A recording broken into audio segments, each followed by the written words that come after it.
अभी तक कुछ नहीं दिया है तो शायद जब मैं चलूं तब देगा। आज कन्हैया पीछे हाथ किए हैं, कथा छूट गई है थोड़ी, कोई बात नहीं, आशीर्वाद भी दिलवाया है, कथा छूट गई लेकिन जो मेन कथा है उसको सुन लीजिएगा। आज कन्हैया पीछे हाथ किए हैं, सुधा विचार करते हैं ऐसा है हमें लगता है जब चलेंगे थोड़ी दूर गेट के बाहर तब हम कुछ दे देंगे जिससे हमारी ये तकलीफ मिट जाएगी। तो आज जा रहे हैं और कहा दादा ये बताओ कौन रास्ता चाहिए, बताओ किस रास्ते से जाए। तो कन्हैया ने कहा सुनो यह रास्ता ऐसी हो ऐसी मुड़ जाते और तो दूरी पड़ी है। तो कहा यह हाथ खाली तो एक हाथ पीछे एक हाथ भैया है। तो अच्छा भैया कोई दूसरी रास्ता है। तो कहा कि हाँ अब एक यह रास्ता गई ऐसी मुड़ के अब यह हाथ खाली। विचार किया कुछ भी नहीं दिया है, मना कर रहे थे कि मुझे मत भेजो लेकिन कौमदी बानी नहीं भेज दिया। अब जाएंगे तो देखेंगे कितना मुझको दान कर दिया है, अब उससे कहेंगे कितना दानी कितना तुम्हारे पास धन हो गया है। आज ये विचार करके जा रहे हैं लेकिन कन्हैया ने तो रास्ते में तुम्हारी गिरता को हरण कर दिया था। सुदामा जी पहुंचे नहीं, सुदामा जी से पहले कुबेर जी को बुलाया कन्हैया ने और बुला करके आज इतना धन दिलवाया है, महल बन गया, सुदामापुरी बन गई है, पूरा राज हो गया। मैया जो कुमुदी है वो बूढ़ी हो गई थी, आज मैया क्या होती भैया कौदी 16 वर्ष की एक पुत्री बन गई है। बढ़िया राज चल रहा है। सुदामा जी पहुंचे अपने राज्य को तो विचार किया कि यहाँ तो मेरी झोपड़ी पड़ी थी, हमें लगता है वहां मैं गया तो यहाँ मेरी किसी ने झोपड़ी भी हाँ तोड़ दी और यहाँ तो हमारे बच्चे थे, मेरी बीवी थी और वो भी नहीं है। और तब तक देखा क्या एक स्त्री अटा के ऊपर खड़ी है और बुला रही है। सुदामा जी का यह नहीं आफत, हाँ ये भी नहीं आफत आ गई, सुदामा जी नहीं देख रहे हैं। और तब तक कोई नीचे आ करके सुदामा जी के पैरों को छूती है। तुम कौन हो? तो बताया मैं तुम्हारी पत्नी कौमुदी, तुम्हारे जाने के बाद में यहाँ इस महल बन गए। कहा कौन आया था? तो आज कहा कौन आया था? तो बताया कि यहाँ कन्हैया आए थे। कन्हैया हाँ तो कहा कन्हैया तो नहीं आएंगे लेकिन कन्हैया का फिर सुधार करके कोई दूसरा आ सकता है। कि सुदामा जी गए थे कन्हैया के पास में तो मैया ने सुदामा जी से कहा था कि स्वामी जाकर के कन्हैया से कह देना कि एक माह में कितनी एकादशी होती है ऋषि जी? एक महीने में कितनी एकादशी होती है? एक माह में 2 एकादशी होती है और एक पाठ माना एक। तो कहा उनसे कह देना कि एक पाठ याद एकादशी होती, एक महीने में 2 एकादशी होती और एक कन्हैया या तो रोज एकादशी होती है। तो खुद जान जाएंगे लेकिन कहा नहीं, ये भूल गए, सुदामा जी भूल गए। तो मैया ने पूछा तुमने कहा था? तो कहा मैंने नहीं कहा था। तो आज कन्हैया को बुलाया है, आज ध्यान किया है तो कन्हैया सुदामापुरी को आए हैं। तो आज नमस्ते भी कही और ये बात भी कह दी है। आज बड़े आनंद के साथ सुदामा जी अपने धाम में रहने लगे हैं। बोलो कृष्ण कन्हैया लाल की, काले दरबार की। इधर कथा और आगे पूछी तो आज माता परीक्षित का कथा जब विराम हुई परीक्षित का मोक्ष भी होना है। परीक्षित जी खड़े हो जाइएगा। अच्छा जी नीचे नीचे हाँ लाइट तो काम तुम्हारी तो जुजाई नहीं रही। हाँ, इनके ऊपर से छोड़ दीजिएगा, जब छोड़िएगा इनको अंदर रखा, उठा के लाओ। हाँ। आज बताया गया परिचय मोक्ष की कथा तो अधिक है ना, लेकिन जो इलाकों में समझ लीजिएगा, और आप इतने ज्ञानी हैं, सब जानते हैं कि परीक्षित को जब बचने के लिए तक्षक आया था, तो इनको बचाने के लिए कौन आया था? है? वो कौन था जिसकी दृष्टि जहां तक पहुंचती थी वहां तक विश्व नहीं ठहरता था? धनवंतरी महाराज। धनवंतरी महाराज की आंखों की दृष्टि जहां तक जाती थी वहां तक विश्व नहीं ठहरता था।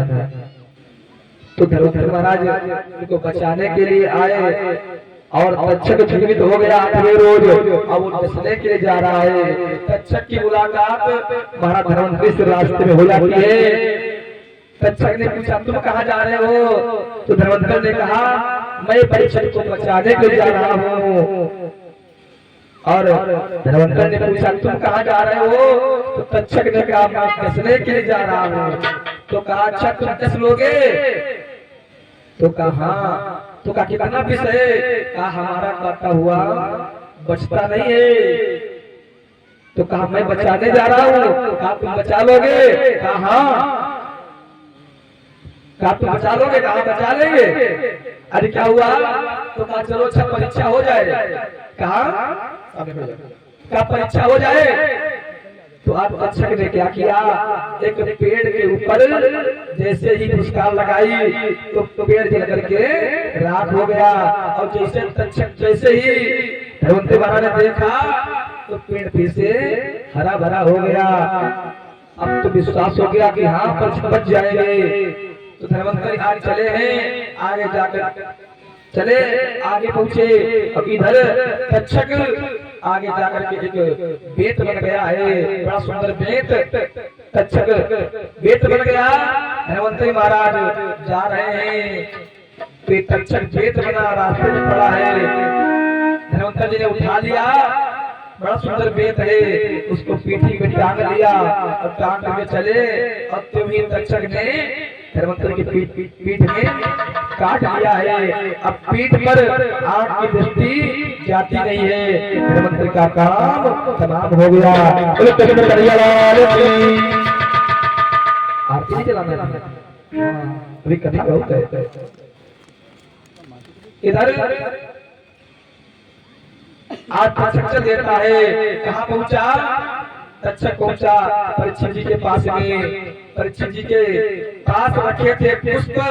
तक्षक ने विचार करके आज उस पुष्प में निवास कर जाता है। कैसा बन गया? एक छोटा सा बन गया मसा का जैसा, और उस फूल में बैठ गया है। और मेरे ध्यान में एक कथा छोटी है, ठीक है, इसे बोलते हैं कन्हैया जी का परम धाम को जाना। तो कन्हैया जी अगर परम धाम को चले गए तो हम लोग यहाँ कैसे रहेंगे? इसीलिए ये कथा हम कहते नहीं है, गुरु का आदेश नहीं है। इनका परम धाम गमन कथा हम नहीं सुनाते हैं, ठीक है। ये आप लोग शंका मत करना कि गुरु का आदेश नहीं है। इधर बताया गया कि इस ओर कथा की शांति थी, इस ओर कथा की शांति थी, और लगता था चंदन मत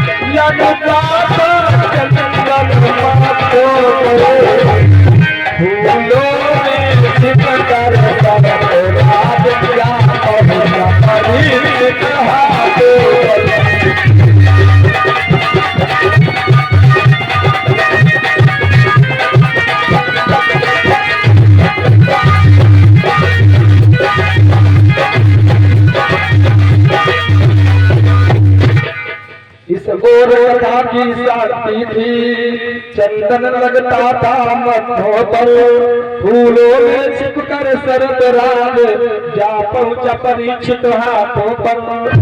पूछ गया हाथों पर कच्चक, बताया गया कि नाक तक फूल जाते जाते आ पहुंचा काल मही पता है।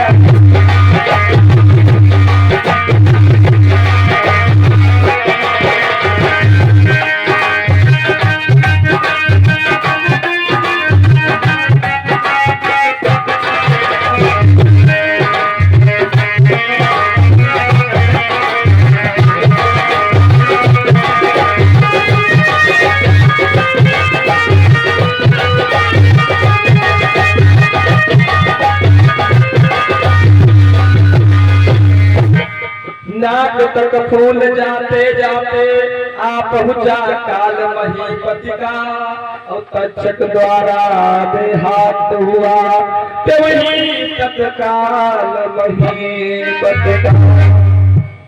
तक्षक ने नाक में काट लिया है पंछी जी के, पंछी जी का परम धाम को जाना हो गया। इस फूल को पीछे देखो, पीछे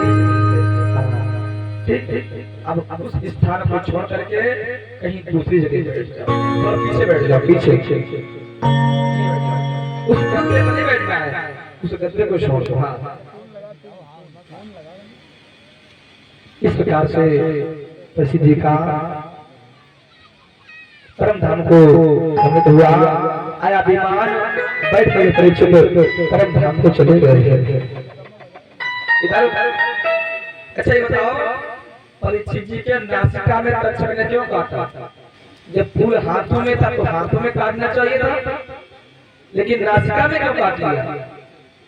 ये प्यारे कथा में शंका नहीं करनी चाहिए। अगर कथा में शंका हुई तो जैसे परीक्षित के साथ में हुआ है ऐसे होगा। उनके लिए विमान आया, अब तुम्हारे विमान नहीं है। हाँ, इतने अच्छे कर्म ही नहीं है, विमान आएगा भैया क्या हमारे प्यार के?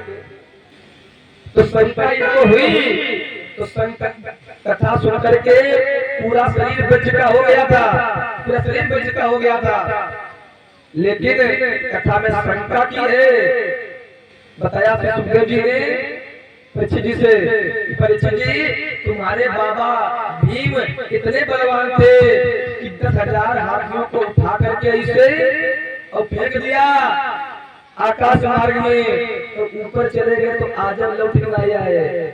परीक्षित ने जैसे देखा नासिका उठा करके, तो जब कुछ तो बात समझ नहीं आती है तो नासिका सिकुड़ जाती है। कहा बताए कुछ बढ़िया नहीं, तो नासिका सिकुड़ जाती है। देखो कुछ तो आगे करके जाके आगे तो नासिका सिकुड़ जाती है। तो पहले जब नासिका सिकुड़ी तो सारा शरीर वज्र का हो गया था, लेकिन नासिका इसी कारण से, शंका के कारण नासिका केवल मांस की थी। तो जहाँ मांस की नासिका थी तक्षक ने वहीं पर डसा है। अच्छा पत्थर